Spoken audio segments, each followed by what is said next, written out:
পদ্মা সেতু নির্মাণের সময় ভালো সরকার থাকলে খরচ আরও অনেক কমিয়ে আনা যেত বলে মন্তব্য করেছেন সড়ক পরিবহন ও সেতু উপদেষ্টা মোহাম্মদ ফাউজুল কবির খান। শুক্রবার বিকেলে পদ্মা সেতু প্রকল্প পরিদর্শন শেষে শরীয়তপুরে মতবিনিময় সভায় তিনি মন্তব্য করেন। তিনি বলেন, বিগত সরকার পদ্মা সেতু নির্মাণের ব্যয় ধরেছিল ৩২,৬০৫ কোটি ৫২ লাখ টাকা।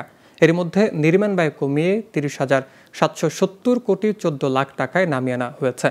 অন্তর্বর্তী সরকার জনগণের আস্থা অর্জনের জন্য কাজ করে যাচ্ছে উল্লেখ করে তিনি বলেন, এখন থেকে প্রতিটি প্রকল্পের ক্ষেত্রে খরচ কমানো নীতি অনুসরণ করা হবে। সর্বশেষ প্রাক্কলিত ব্যয় ছিল ৩২,৬০৫ কোটি ৫২ লক্ষ টাকা। সর্বশেষ চূড়ান্ত ব্যয় এখন দাঁড়িয়েছে ৩০,৭৭০ কোটি টাকা, ৭০ কোটি ১৪ লক্ষ টাকা। তো অর্থাৎ এখানে প্রায় ১,৮৩৫ কোটি টাকা সাশ্রয় হয়েছে।